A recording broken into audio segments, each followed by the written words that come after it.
como que os primeiros cristãos pregaram a palavra de Deus. Como que aqueles homens, os apóstolos, aqueles que vieram depois também, toda a igreja colocava a palavra de Deus para que os outros ouvissem. Como que era o evangelismo, quais eram as palavras, qual era a disposição do coração, o que é que Deus fazia para tudo isso acontecer. E apenas lembrando os irmãos que esse texto que nós vamos ler está um pouco depois do martírio de Estevão. Nós sabemos que Estevão, um daqueles homens escolhidos para servir as mesas, para guiar a igreja junto com os apóstolos, ele havia pregado o evangelho para os judeus haviam ficado extremamente irados com ele, e enquanto ele pregava e expunha as escrituras, os judeus rangiam os dentes e com muita ira pegaram esse homem, jogaram para fora da cidade e o apedrejaram até a morte. Esse homem, Estevão, era cheio do Espírito Santo, de maneira que até mesmo na sua morte ele continuava desejando se assemelhar a Cristo. É por isso que nos últimos suspiros que ele deu, ele disse: Jesus, eu entrego a ti o meu espírito e, Pai, perdoa. Não permita que estes homens sofram condenação pelo crime que eles estão cometendo. Esse grande martírio de Estevão foi algo motivador para que a igreja que estava em Jerusalém agora se colocasse para fora, verdadeiramente.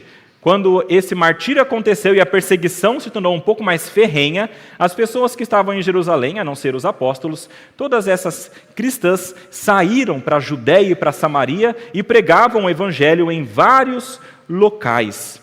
E entre essas pessoas que pregavam o evangelho estava um homem chamado Filipe.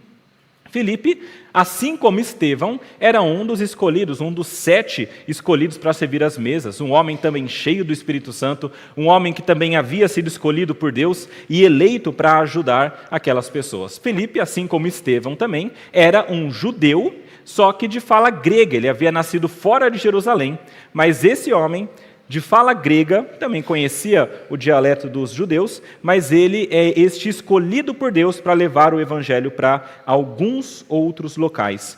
Abra em Atos, no capítulo 8, antes de chegar no texto que nós vamos ler, no versículo 5 a 8, mostra como que era essa pregação de Filipe, o que ele já estava fazendo.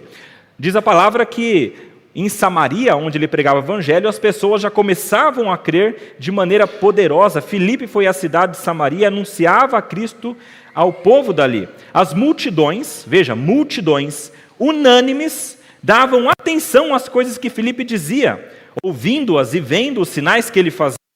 Pois os espíritos imundos, gritando em alta voz, saíam de muitos que estavam possuídos por eles, e muitos paralíticos e coxos foram curados. Houve grande alegria naquela cidade. Aonde Filipe ia pregando, as pessoas foram sendo convertidas pela graça de Deus. Nessa cidade de Samaria havia grande alegria. Nessa cidade de Samaria também havia um outro homem, um homem chamado Simão. Simão era uma pessoa conhecida por muitos ali, conhecida como Simão, o mágico, e esse Simão fazia grandes truques, as pessoas seguiam Simão. E Simão, quando ouviu o evangelho, parece que os olhos dele brilharam, e ele ficou entusiasmado, e ele mesmo abraçou a fé, diz a palavra de Deus. E então diz que ele inclusive foi batizado junto com aquelas pessoas, e Simão parecia alguém convertido. No entanto, um pouquinho depois, quando Pedro e João foram para Samaria, para orar por aqueles homens e para o Espírito Santo descer sobre aquelas pessoas, Simão, o mágico, olhou para aquilo e ficou impressionado com o poder de Deus. E ele mesmo queria essa condição, esse poder que Pedro e João tinham de colocar as mãos sobre alguém e o Espírito Santo descer sobre essa pessoa. Então diz a palavra de Deus que ele ofereceu dinheiro, falou: Pedro, João, eu dou para vocês dinheiro e vocês me deem esse poder para que eu possa assim também fazer com que o Espírito Santo desça sobre as pessoas. É claro que ele falava isso por ganância, porque ele queria ser conhecido. Então Pedro e João disseram: jamais, isso seria um absurdo, e na verdade que Deus te castigue por isso. E então diz a palavra de Deus que Simão, o mágico, aparentemente aqui era um falso convertido. Era alguém que fez parte da igreja durante um tempinho, era alguém que foi batizado, era alguém que às vistas estava seguindo o evangelho, mas quando foi colocado numa situação específica, ele demonstrou que ele não era. E então a liderança também demonstrou que ele não era. É aí que nós chegamos no texto que nós iremos ler. Esse texto que nós leremos agora mostra o contraponto. É uma outra pessoa que é um convertido genuíno do Evangelho. Diferente de Simão mágico, este aqui é um eunuco que vem da Etiópia.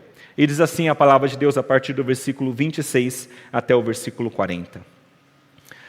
Um anjo do Senhor disse a Filipe: levante-se e vá para o sul, no caminho que desce de Jerusalém a Gaza. Este se acha deserto. Filipe se levantou e foi. Havia um etíope, eunuco, alto oficial de Candace, rainha dos etíopes, o qual era superintendente de todo o seu tesouro. Ele tinha vindo adorar em Jerusalém e estava regressando ao seu país. E assentado na sua carruagem, vinha lendo o profeta Isaías. Então o Espírito disse a Filipe: aproxime-se dessa carruagem e acompanhe-a. Correndo para lá, Filipe ouviu que o homem estava lendo o profeta Isaías. Então perguntou: o senhor entende o que está lendo? Ele respondeu: como poderei entender se ninguém me explicar?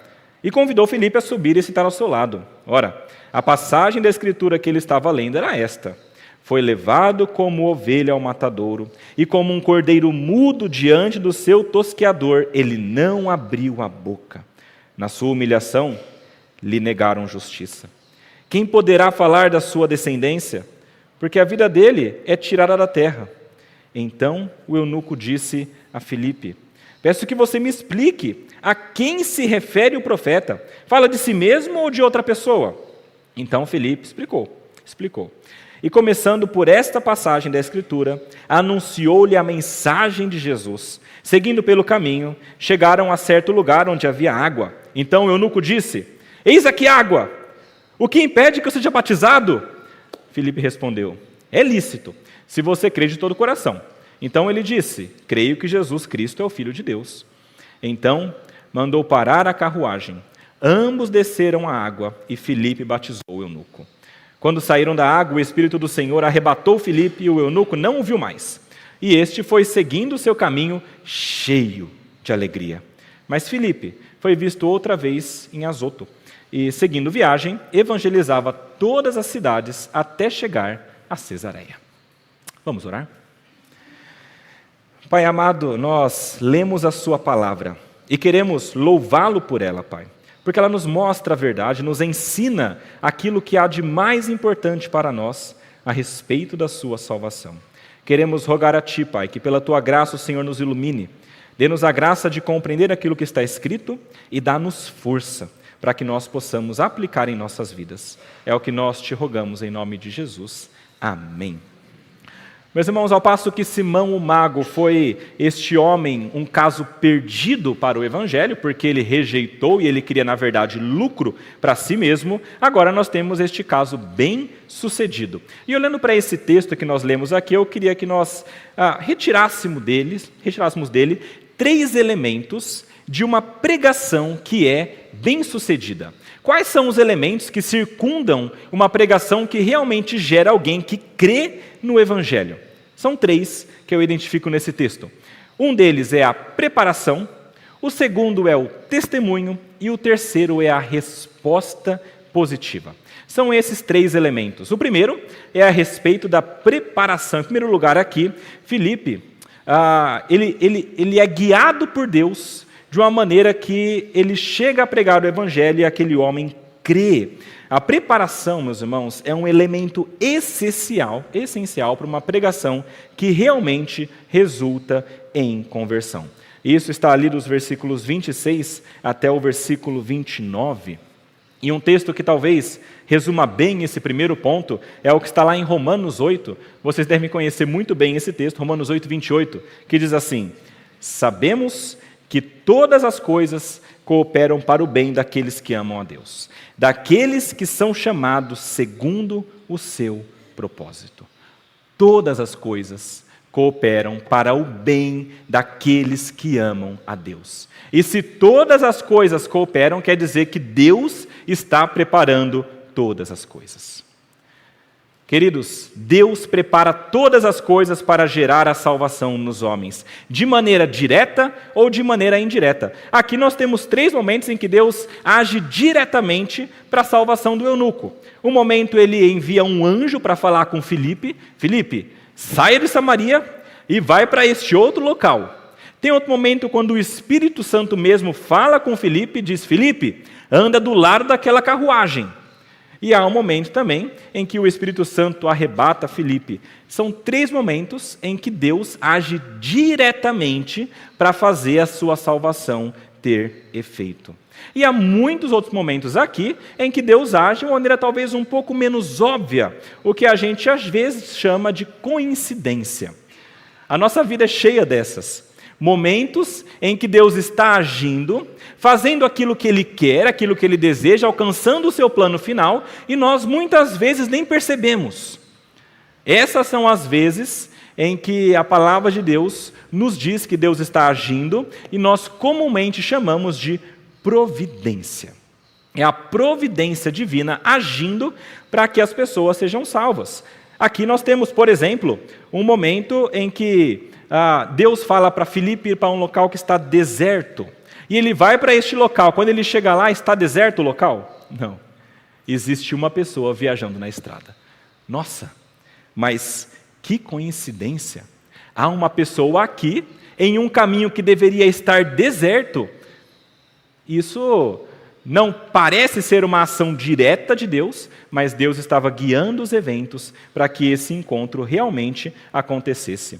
Uma das traduções possíveis para essa frase de vai para o caminho do sul é vai para este caminho ao meio-dia. A palavra meio-dia aqui também pode ser a mesma usada para sul aqui. O que, se for o caso, tornaria ainda mais impressionante, porque Deus fala, neste exato momento, ao meio-dia, você vá para este caminho que está deserto. Esse homem também era um eunuco temente a Deus. E se já seria difícil um caminho desértico, ter uma pessoa, ter neste caminho um homem etíope, eunuco, temente a Deus, isso seria muito difícil. Seria uma coincidência incrível. Uma coincidência incrível. Esse homem era um alto oficial da Etiópia. Ele tinha acesso, como diz a palavra, a todo o tesouro da rainha. Não era um qualquer. Era um homem poderoso. Alguém que tinha influência.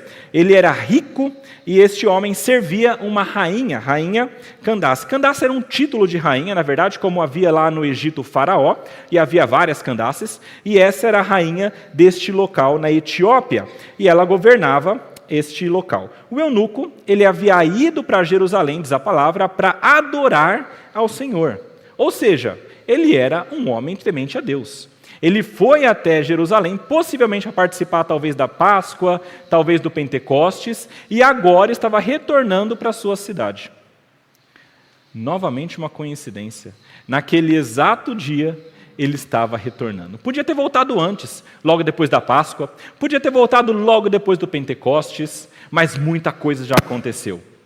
Muita coisa já estava acontecendo, e neste momento ele retorna para a sua cidade. E é justamente aí que Deus envia Filipe para encontrar com este eunuco.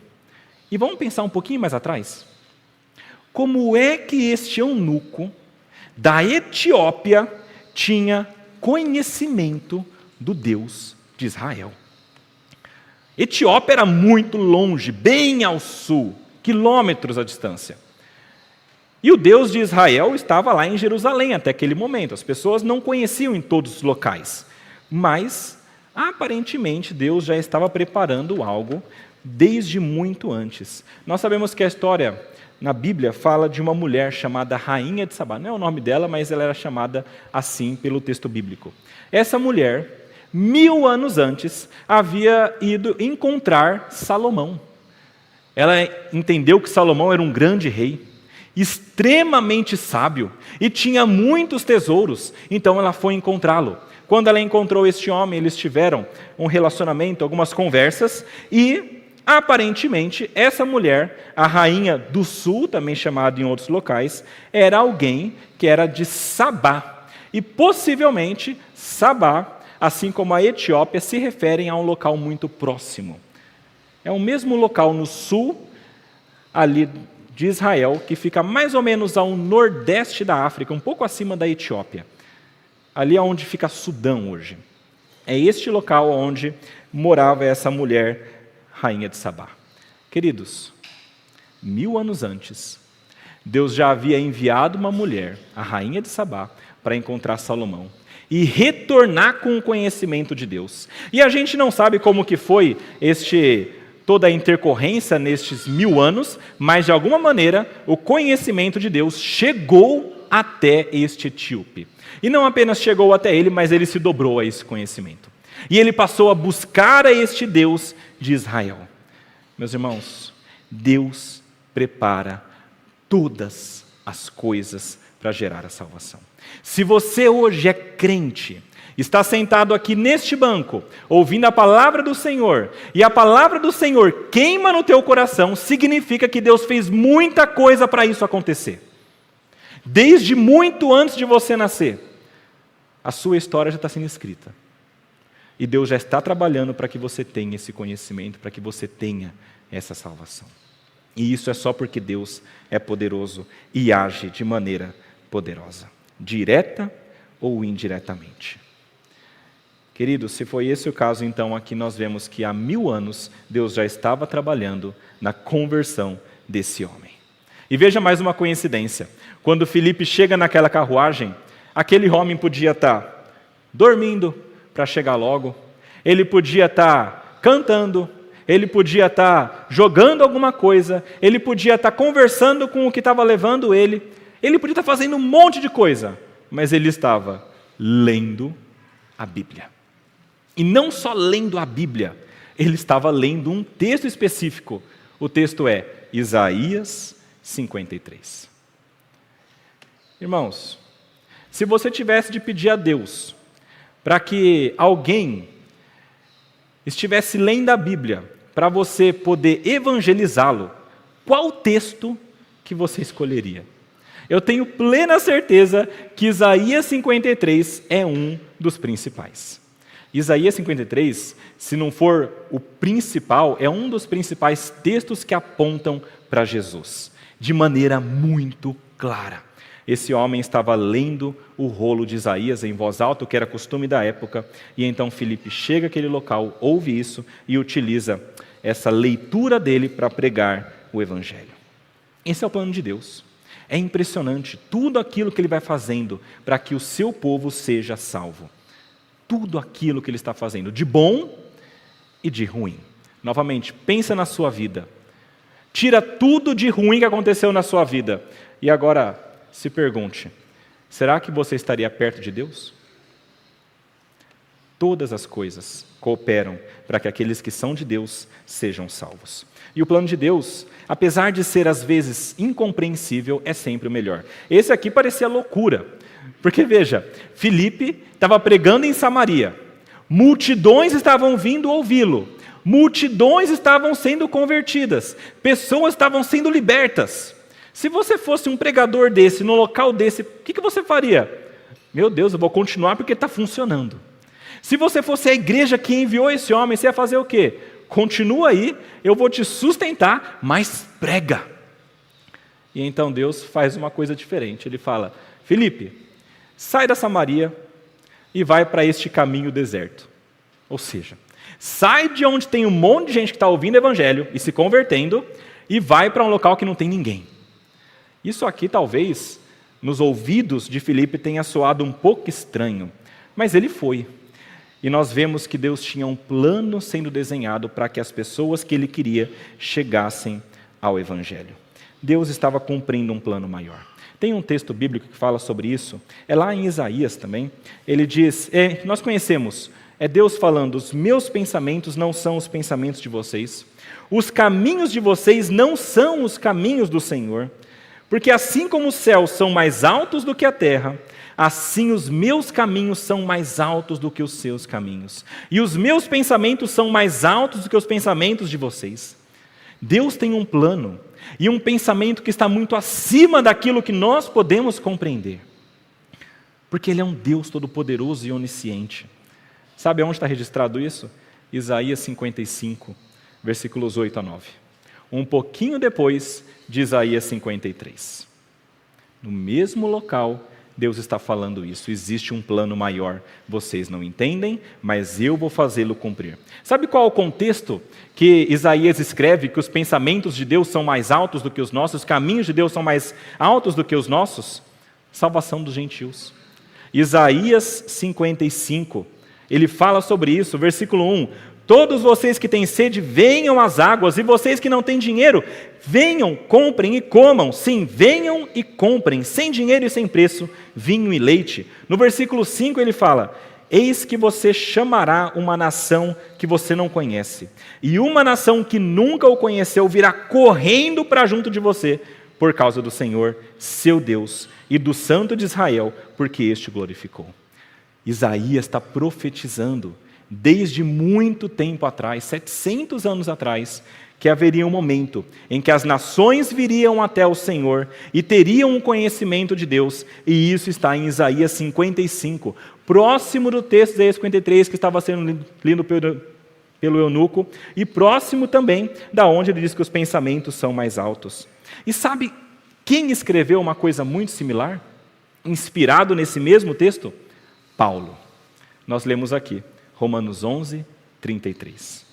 Ó profundidade da riqueza, tanto da sabedoria como do conhecimento de Deus, quão insondáveis são os seus juízos e quão inescrutáveis os seus caminhos.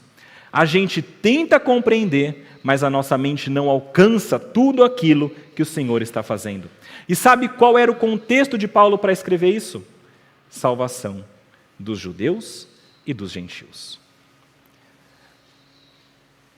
Meus irmãos, Deus tem um plano de salvar o povo dele. Esse plano ele está cumprindo desde o início da história. E enquanto ele faz isso, ele utiliza a igreja. E ele faz de uma maneira que nós não conseguimos compreender perfeitamente tudo o que está sendo feito. A gente não consegue ligar todos os eventos bons na nossa visão, os eventos ruins na nossa visão.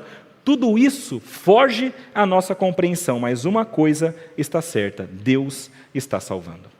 E isso aqui, Jesus mesmo disse, lá em Atos, no capítulo 1, versículo 8, nós vamos salvar todos os tipos de pessoas. Atos 1, versículo 8, Jesus fala assim: recebereis poder ao descer sobre vós o Espírito Santo, e sereis minhas testemunhas, tanto em Jerusalém, como em toda a Judeia e Samaria, e até os confins da terra. É esse plano de Deus, desde o início da história que estava se desenrolando, que Jesus agora deixa muito claro que está para acontecer, e eles receberam o poder do Espírito Santo para fazer isso acontecer, e nesse momento está acontecendo.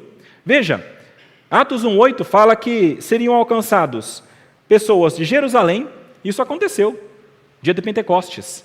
Pedro pregou a palavra, 3.000 pessoas se converteram, depois 2.000 pessoas se converteram, Jerusalém estava cheia de pessoas convertidas.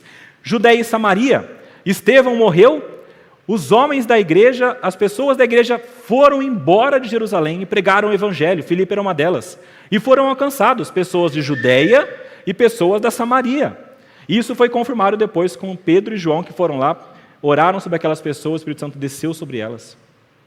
Deus estava alcançando Jerusalém, Judeia e Samaria. Mas o que dizer agora dos confins da terra? Aonde são os confins da terra?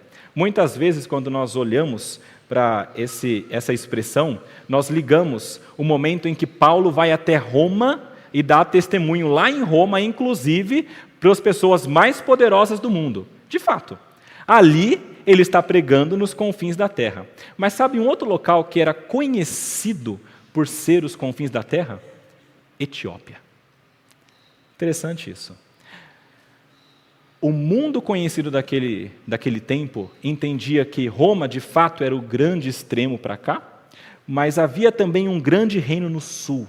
Esse grande reino do sul seria o outro extremo, também os confins da terra. E quando Deus está deixando este homem, eunuco, da Etiópia, ouvir o evangelho e ser convertido, ele está fazendo com que, mais uma vez, o seu plano se cumpra, de alcançar, inclusive, até os confins da terra. Isso fica mais evidente ainda lá em Atos, no capítulo 10, quando Pedro vai pregar para Cornélio, que também é um grego, um gentil, e também ouve a palavra e ele é convertido. Mas veja, qual que é o ponto aqui, meus irmãos? Todas as coisas estão cooperando para que a salvação ocorra. Lá em Gálatas, no capítulo 4, versículo 4, mostra para nós que, inclusive, e especialmente, a vinda de Cristo foi extremamente planejada. Gálatas 4,4 fala assim: vindo, porém, a plenitude dos tempos, o momento do tempo em que tudo se chegaria à sua completude, Deus enviou o seu Filho, nascido de mulher. O que é essa plenitude dos tempos? Senão o momento ideal para que Jesus nascesse. Nem um pouquinho antes, nem um pouquinho depois. Momento em que a palavra do Antigo Testamento tinha sido dada já para o povo de Israel, já havia uma religião que apontava para Cristo. Momento em que os gregos dominavam culturalmente, então havia uma língua que poderia ser falada e o evangelho poderia ser pregado. Inclusive, o Antigo Testamento aqui já era traduzido para o grego, é a Septuaginta.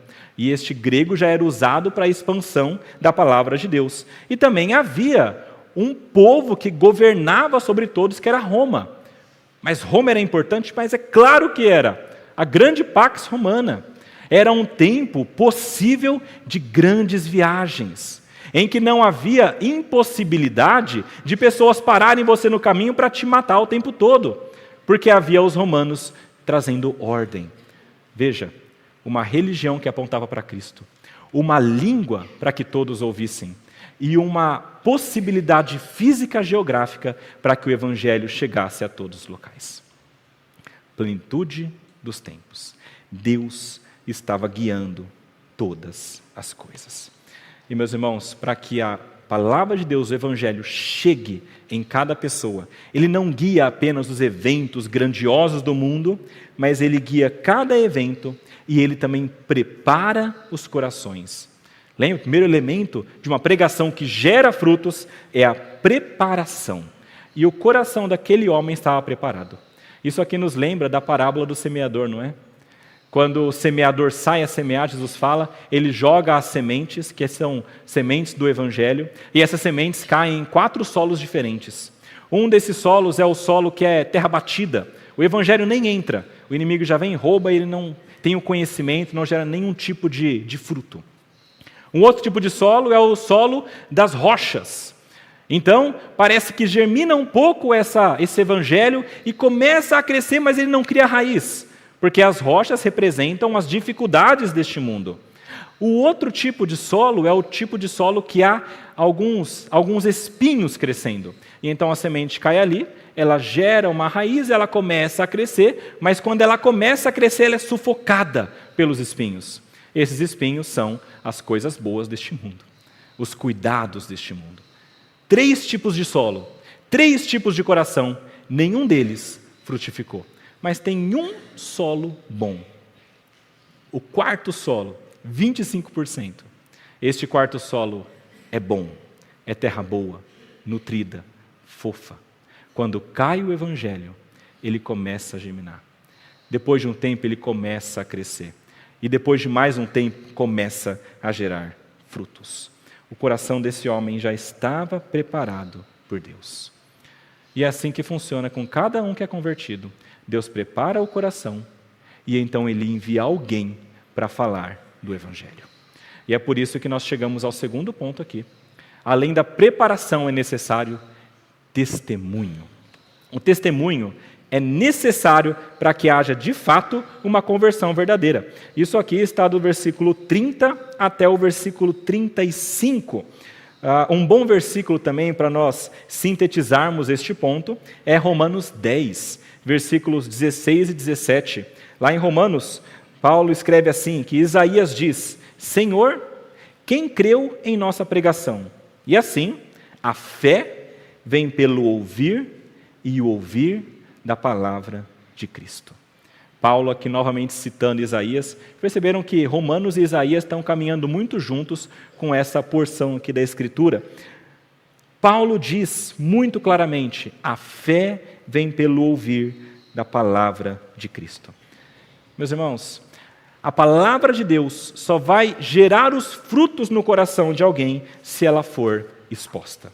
É só se alguém ouvir essa palavra que ele vai de fato ter fé. E ele só vai ouvir se a igreja pregar. Porque a pregação do evangelho é função da igreja. Única e exclusivamente da igreja. Quando eu falo igreja, eu não estou falando da instituição que nós estamos aqui hoje. Eu estou falando do corpo de irmãos salvos por Cristo. Cada um de nós tem essa função. Jesus já mandou lá atrás. Ide por todo mundo, pregai o evangelho a toda criatura, batizando-os. Ensina tudo o que eles têm que saber sobre o evangelho.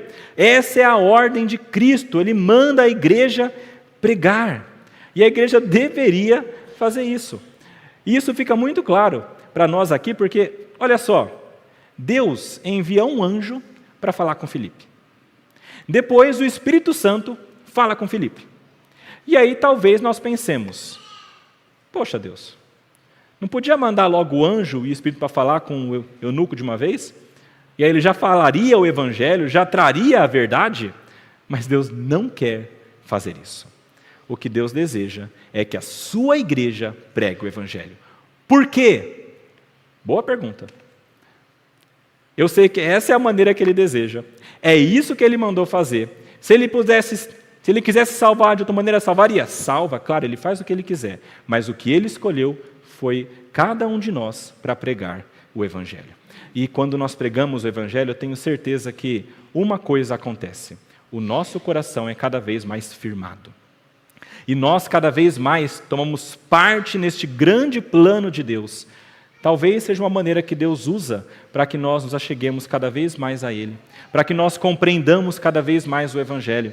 Porque é muito difícil nós pregarmos o evangelho se nós mesmos não conhecemos.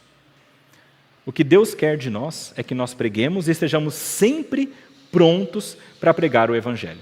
Tem um texto de Pedro, lá na primeira carta de Pedro, capítulo 3, versículo 15, que ele fala assim: santifiquem a Cristo como Senhor no seu coração, estando sempre preparados para responder a todo aquele que pedir a razão da esperança que vocês têm.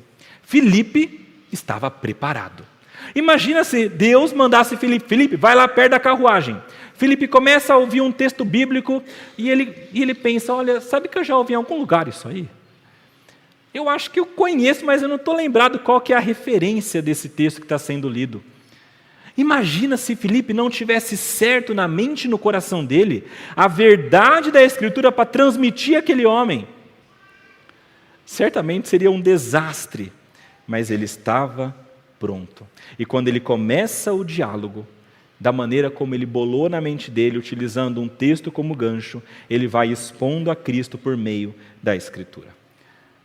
Talvez, grande parte da nossa falha como evangelistas é o fato de que nós não estamos prontos como nós deveríamos. E o que significa estar pronto? Primeiro, ser verdadeiramente crente. Talvez muitos de nós preguemos o evangelho, mas sem ser verdadeiramente crente. Lembra de Simão, o mago? Ele achava que era, mas no final foi mostrado que ele não era. E por que é tão importante essa questão? Quando você passa algo para alguém que faz sentido para você, você transmite também toda a segurança que você tem. E aquela pessoa ouve aquilo e entende, ele acredita nisso que ele está falando. E isso então deve ter algum sentido. Isso deve ser importante. Outra razão para ser crente, porque quando você prega o evangelho e você de fato não crê, a sua vida também não é diferente. E se essa pessoa te conhece, quando você vai pregar o evangelho e ela olha para inconsistência no modo como você vive a sua vida, ela vai dizer, acho que esse evangelho não é tão poderoso assim. Acho que essa palavra não é capaz de mudar como você está falando. Se a nossa vida não acompanha as nossas palavras, as pessoas dificilmente crerão. Claro, é verdade, nós temos pecados. Não é esse o ponto. Mas mesmo com pecados, nós buscamos a mudança, nós caminhamos com Deus, nós pedimos perdão, nós nos arrependemos. Essa é a vida cristã verdadeira. Então, para estar pronto, seja um crente verdadeiro. Segundo lugar, conheça muito bem a Bíblia e o Evangelho. Muitas pessoas tentam testemunhar acerca de Jesus, falando mais da vida delas e de como elas conseguiram fazer algumas coisas, e no final dizem, não, mas graças a Deus, ao invés de pregar Jesus.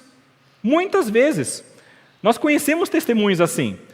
Vai testemunhar, tá bom. Olha, eu era um bêbado, eu vivia drogado, eu fazia coisas terríveis, mas então Deus veio e eu consegui mudar. Eu fui buscando, eu me esforcei e eu mudei. Isso é bom. Mas como aconteceu tudo isso? O ponto principal é Jesus. Jesus precisa ser o centro da nossa pregação. O Evangelho é isso. É o que Jesus é quem Ele é o poder dEle, é quem nós somos, pecadores caminhando para o inferno, é o que Ele fez por nós, morreu naquela cruz, o sangue foi derramado, pagou pelos nossos pecados, a cruz que era nossa foi nele, o castigo que era para nós caiu sobre Ele, e aquele inferno que nós merecíamos, Ele sofreu por nós. Isso é o Evangelho. E quando Ele faz isso, Ele oferece para todos aqueles que creem. E quem crê não será confundido. Quem crer com o coração, confessar com os lábios, este está salvo. Conhecer muito bem o Evangelho, conhecer muito bem a Bíblia. Quando nós não conhecemos, certamente as pessoas percebem e nós perdemos grandes oportunidades. E veja só, se você já perdeu grandes oportunidades de pregar o Evangelho, quando Deus te deu a grande possibilidade de fazê-lo, isso está na tua conta. Mas eu não conhecia suficientemente, na tua conta, por não ter estudado e aprendido. Nós precisamos nos debruçar na Bíblia, aprender o que está escrito, nos debruçarmos diante da palavra de Deus, aprendermos o que Deus quer para nós, conhecermos o Evangelho, nos entregarmos de corpo e alma a isso e então aproveitar cada oportunidade para pregar o Evangelho de Deus. É isso o que Deus espera de nós. Senão, talvez o diálogo de Filipe fosse mais ou menos assim, ao lado da carruagem. Olha, Jesus salva. É mesmo, mas do quê? Dos pecados. Como é que você sabe? Está na Bíblia. Aonde? Eu não sei, mas eu sei que está lá. Acredita. Entrega sua vida para isso. Jamais. As pessoas só crerão se de fato nós conhecermos o que a palavra de Deus diz. E em terceiro lugar, para estarmos prontos, naquele momento nós precisamos ouvir e sermos sensíveis a outra pessoa, aquela pessoa que está ouvindo a palavra de Deus. Filipe ouviu o eunuco lendo Isaías e aproveitou aquilo que estava sendo dito. Ele ofereceu ajuda para aquele homem. Talvez um dos nossos grandes erros quando nós evangelizamos é o fato de que nós nem nos importamos com a pessoa que está ouvindo. O que nós temos ali é um script, né? É isso aqui. Nós somos pecadores, Jesus salva e... Ouça o que a pessoa está dizendo, ouça as dificuldades que ela tem, ouça o tipo de vida que ela está vivendo, ouça. Aprenda um pouquinho sobre a pessoa que está ouvindo. E se você souber o que ele está passando, você pode, assim como Filipe fez, pegar aquele momento, aquela situação e começar a oferecer a resposta do Evangelho. As pessoas têm várias motivações diferentes, inclusive para chegar à crença do Evangelho. Tem pessoas que esbarram para chegar à crença do Evangelho porque elas esbarram no problema do mal. O grande dilema, o paradoxo de Epicuro, por exemplo. Não, mas se Deus é bom, como é que tem mal no mundo? Eu não creio, sou um ateu. Tem pessoas que creem que são boas o suficiente, então não precisa de Jesus. Não adianta pregar o Evangelho para quem acha que não precisa de salvação. Você tem que ouvir aquela pessoa para saber o que você vai dizer para essa pessoa. Tem pessoas que não creem nem em Deus e nem na Bíblia. E aí você precisa saber como que Deus quer que você haja nessa vida. E veja, a palavra de Deus é poderosa. E ela não é poderosa porque alguém crê ou não. Ela é poderosa porque ela é. Mesmo que a pessoa não creia, quando você expõe a palavra de Deus como uma espada, ela pode entrar no mais íntimo daquela alma e demonstrar os pensamentos, discernir o que está ali dentro e trazer à tona aquilo que Deus quer curar. O diálogo de Filipe com o eunuco foi mais ou menos assim. Ele perguntou: você entende o que você está lendo? Esse texto aqui não é tão simples. É um texto de profecia de Isaías. Quem já leu Isaías sabe como é que é. Você lê, isso aqui diz respeito ao tempo, isso aqui fala sobre o futuro, isso aqui se refere a Israel, o que é isso aqui? Tem várias interpretações. E ele fala: como é que eu vou compreender se ninguém me ensinar? E não é possível. Não é possível alguém compreender um texto bíblico assim. Isso porque a palavra de Deus só é compreendida verdadeiramente por meio da iluminação do Espírito Santo. Quem tem o Espírito Santo compreende bem o que está na Bíblia. Quem não tem, dificilmente vai chegar a esse conhecimento. A chave para conhecer a Bíblia é Jesus. Se você não souber que Jesus está em Isaías 53, você não tem a chave hermenêutica para compreender todas essas coisas. Você precisa de alguém para te mostrar o caminho. É mais uma evidência para a necessidade de pessoas pregando o Evangelho. Alguém pode ser convertido lendo a Bíblia por si só? Pode, claro, Deus pode fazer isso. Mas o que Ele quer é que nós preguemos e expliquemos todas as coisas que Ele tem ensinado. E sobre quem o profeta está falando é a pergunta aqui do eunuco. Esse texto aqui especificamente, meus irmãos, ele era discutido inclusive entre os judeus. Os judeus tinham a pergunta: sobre quem Isaías está falando aqui? Sobre ele mesmo? Alguns achavam. Outros achavam que falava a respeito do povo de Israel como um todo. Então, o povo de Israel é o servo, o sofredor. E outros achavam que era o Messias. Eles estavam mais próximos.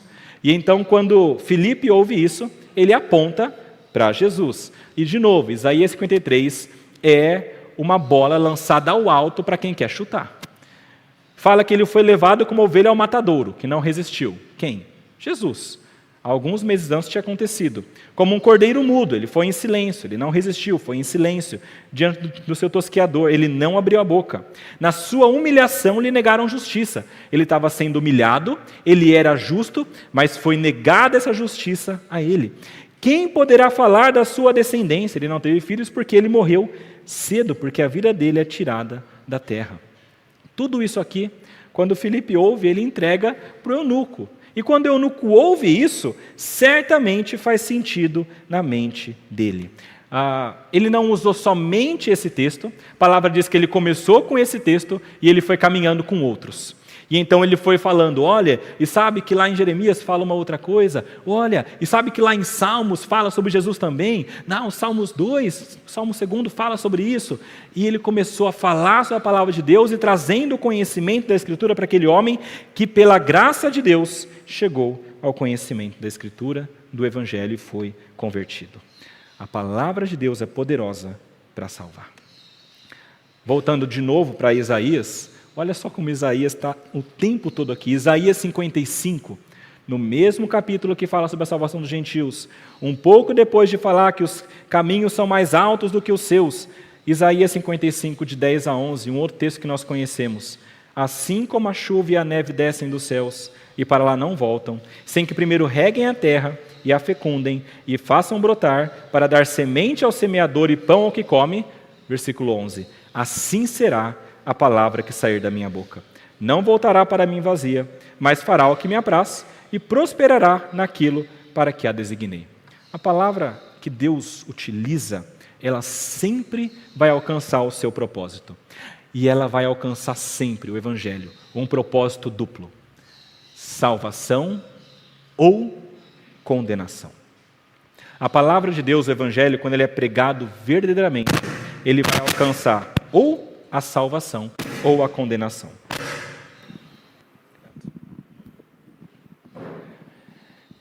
Fábio Porchat, vocês devem conhecer, é um humorista conhecido, e ele disse o seguinte à TV Cultura em dado momento: quanto mais a gente lê a Bíblia, mais ateu a gente é. Não dá para acreditar naquilo que está escrito literalmente. Aquilo são parábolas muito bonitas, ideias muito bacanas, para a gente lidar com a sociedade, lidar com os outros e as adversidades. Quanto mais ele lê a Bíblia, mais ateu ele fica. Sabe o que é isso? É o Evangelho produzindo aquilo que ele vai produzir. Aqueles que não são de Deus vão se afastar cada vez mais. Aqueles que são de Deus vão se aproximar. Paulo escreveu: a palavra da cruz é loucura para os que se perdem, mas para nós que somos salvos, ela é poder de Deus. Todo aquele que é de Deus, escolhido por Deus, quando ouve o Evangelho, se dobra e se converte. É convertido por ele. Todo aquele que não é, ao ouvir, vai rejeitar, vai fazer piada, vai rir, mas no final será condenado. O Evangelho é poderoso para salvar e para demonstrar que não há salvação. Então nós chegamos ao terceiro elemento importante na pregação, que é realmente efetiva, que é a resposta. É o preparo, a preparação, é o testemunho, e agora tem a outra parte que está ouvindo, é a resposta dessa pessoa. No versículo 36, diz, a partir daí até o versículo 40, que eles estavam no caminho, chegaram a um certo lugar onde havia água, então o eunuco disse: eis aqui a água, que me impede de ser batizado? Esse homem havia crido. Existe um texto que sintetiza bem esse ponto da resposta, está lá em Romanos também, para Paulo. Romanos 6, versículos 2 a 4. Ele escreve assim: como viveremos ainda no pecado, nós que já morremos para ele? Ou será que vocês ignoram que todos nós que fomos batizados em Cristo Jesus, fomos batizados na sua morte, fomos sepultados com ele na morte pelo batismo, para que, como Cristo foi ressuscitado dentre os mortos, para a glória do Pai, assim também nós andemos em novidade de vida. Este eunuco, ele estava ávido para ser batizado.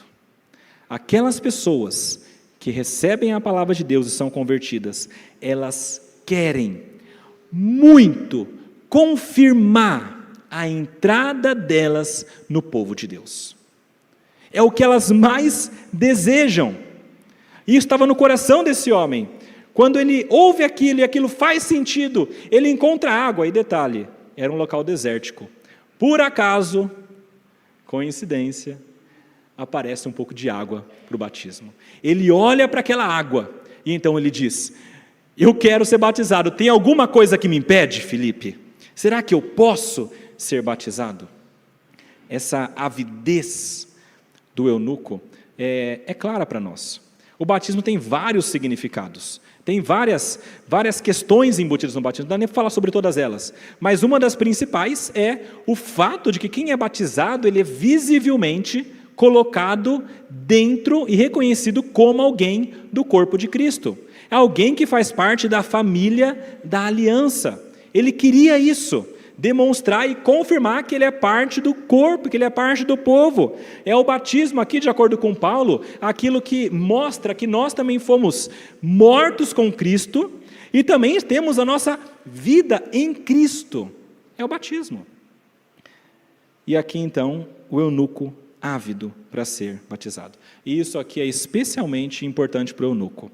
A gente falou um pouquinho sobre esse homem, que ele era um alto oficial da Candace, lá da Etiópia, um homem poderoso, mas não falamos sobre o fato de ser um eunuco. Um eunuco, meus irmãos, ele, desde muito tempo, a palavra eunuco se refere a alguém que foi castrado ou teve a sua genitália decepada para servir à corte. Eu sei, é terrível, terrível. Mas estes homens, eles eram muitas vezes utilizados para cuidar dos haréns dos reis. O rei tinha um harém cheio de mulheres, suas esposas, e ele colocava alguém para cuidar. Quem? Um homem. Mas é melhor que esse homem não tenha testosterona ou capacidade de reprodução. Então, que seja um eunuco.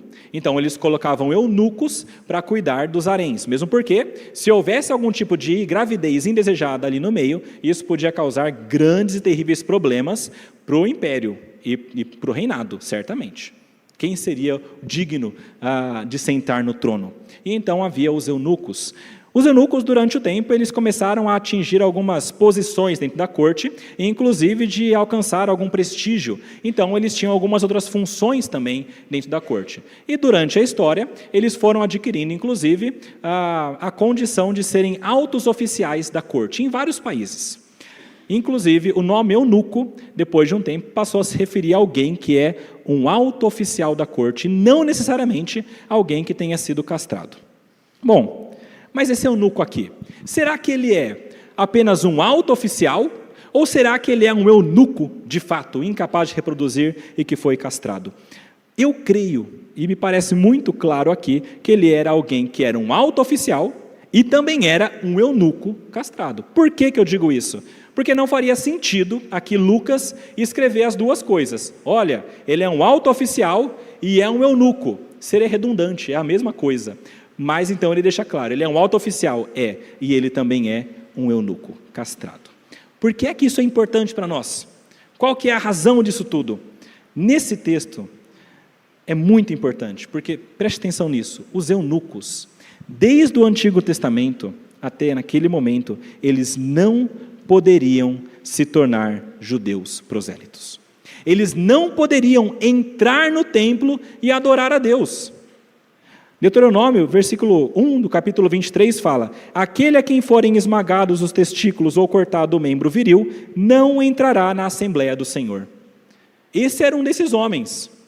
E um homem que amava tanto a Deus e queria tanto fazer parte do povo de Deus, ele não poderia adorar no templo, mas ele foi até Jerusalém. Ele ficou aonde poderia, porque ele tinha o coração para Deus. E aqui, ele não poderia, até aquele momento, fazer parte do povo de Deus. E é por isso que é muito lindo o que acontece aqui. Em Cristo, todos podem fazer parte do povo de Deus, inclusive o eunuco. É por isso que quando aparece o batismo, que seria a contraparte da circuncisão, ele olha para aquela água e fala: tem alguma coisa que me impede agora? Ou será que eu posso ser batizado? E Filipe muito claramente mostra para ele: não tem nada mais. Você crê, você sabe que Cristo é teu Salvador, então você pode ser batizado. E você pode fazer parte dessa congregação dos salvos. Você pode fazer parte da igreja. E a alegria desse eunuco deve ter sido impressionante. E mais uma vez nos lembramos aqui de Isaías. Isaías 56, versículos 3 a 5, se cumprindo. O estrangeiro que tiver se unido ao Senhor, não deve dizer: o Senhor certamente me excluirá do seu povo. E um eunuco não deve dizer: eis que eu sou uma árvore seca, porque assim diz o Senhor: aos eunucos que guardam os meus sábados, escolhem aquilo que me agrada e abraçam a minha aliança, darei o meu templo, e dentro das minhas muralhas um memorial e um nome melhor do que os filhos e filhas. Darei a cada um deles um nome eterno, que nunca se apagará. Esse eunuco recebeu a salvação e aquilo que ele mais desejava a vida toda dele, que era fazer parte do povo de Deus. Porque em Cristo todos aqueles que creem podem ser salvos e fazer parte desse povo de Deus. E aqui eu chego para um ponto importante para nós aqui. Quem crê de fato, quem realmente é crente, anseia, deseja, quer muito ser batizado. Muito. E é por isso que eu deixo uma palavra para você, que talvez seja um simpatizante do Evangelho, que talvez goste de vir à igreja, mas ainda não fez isso. Um crente verdadeiro, ele deseja isso. Se você está aqui 5, 6, 7 anos, está na hora de fazer. Está na hora de demonstrar que você de fato é de Deus. Porque o fato de não desejar o batismo é um mau indicativo. Pense bem nisso. Quem é crente deseja batismo. Não é o batismo que salva, nós sabemos. O ladrão da cruz não foi batizado e foi salvo. Mas é o batismo, ordinariamente, que demonstra que aquela pessoa faz parte do corpo de Cristo. E quem compreende esse evangelho, assim como o eunuco, além de ser batizado, ele também se alegra verdadeiramente. A palavra diz que quando Filipe foi levado e arrebatado pelo Senhor para outro local, ele foi seguindo o seu caminho, cheio de alegria. É a mesma palavra que Lucas usa lá em Atos 8:8 para falar sobre os samaritanos. Eles foram convertidos e houve grande alegria naquela cidade. A grande alegria para aqueles que são salvos, inclusive e especialmente para esse homem que tanto queria isso. E além disso, em último lugar, quem compreende o Evangelho se torna um evangelista. Filipe tinha sido convertido, ele aprendeu o Evangelho, ele compreendeu quem Jesus era, e ele não poderia deixar esse Evangelho contido nele, mas ele colocou para fora.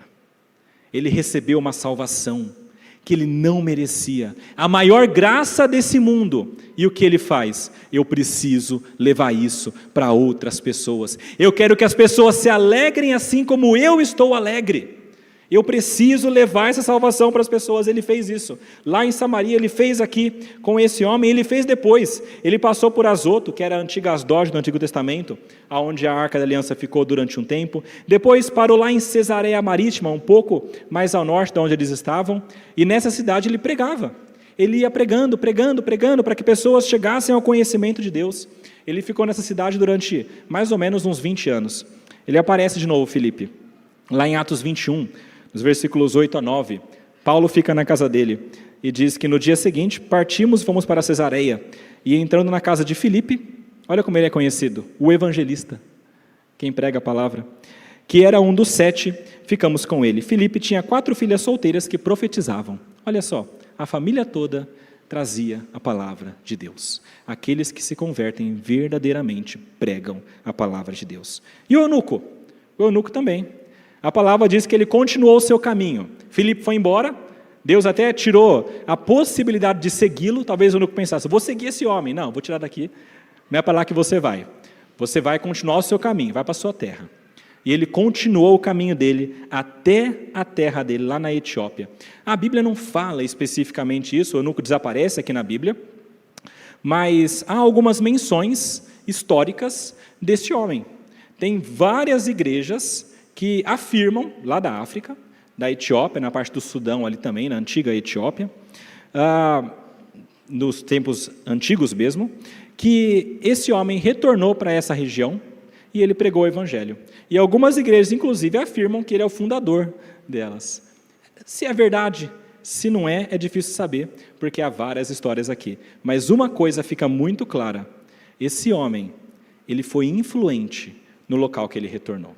Tanto que ele ficou conhecido, e tanto que o Evangelho já era conhecido na região da Etiópia e ali do nordeste da África durante muito tempo, porque aquele homem tinha ido para lá. E 1000 anos antes, rainha de Sabá tinha ido para Jerusalém, e Deus estava cumprindo o seu grande plano. O que Deus quer de nós é que nós, como conhecedores do Evangelho, nos alegremos, façamos parte do corpo e que nós preguemos. E que nós nunca nos esquivemos dessa grande e honrosa missão que Deus nos deu. Vamos orar? Pai amado, mais uma vez nós queremos agradecer a Ti, porque o Senhor é bom. Queremos louvá-lo porque a Sua palavra faz sentido para nós. Queremos agradecer porque nós temos o Teu Santo Espírito nos comunicando essas verdades. Isso, Pai, é uma graça que nós não podemos nem expressar. E queremos pedir ao Senhor, Pai, que o Senhor, pela Sua graça, nos ajude a termos uma vida que corresponda a este grande chamado. Dá-nos a graça de fazermos parte da igreja, verdadeiramente, como crentes verdadeiros, e dá-nos a graça de pregarmos o Evangelho da maneira que o Senhor deseja. E coloca-nos, Pai, no caminho de pessoas, para que elas ouçam o Evangelho. Ajuda-nos, Pai, para que nós possamos pregá-lo de maneira eficiente. Mostra-nos, Pai, aquilo que Tu queres. E pedimos que o Senhor nos use. Esse é o nosso desejo, a nossa oração e a nossa gratidão a Ti, em nome de Jesus. Amém.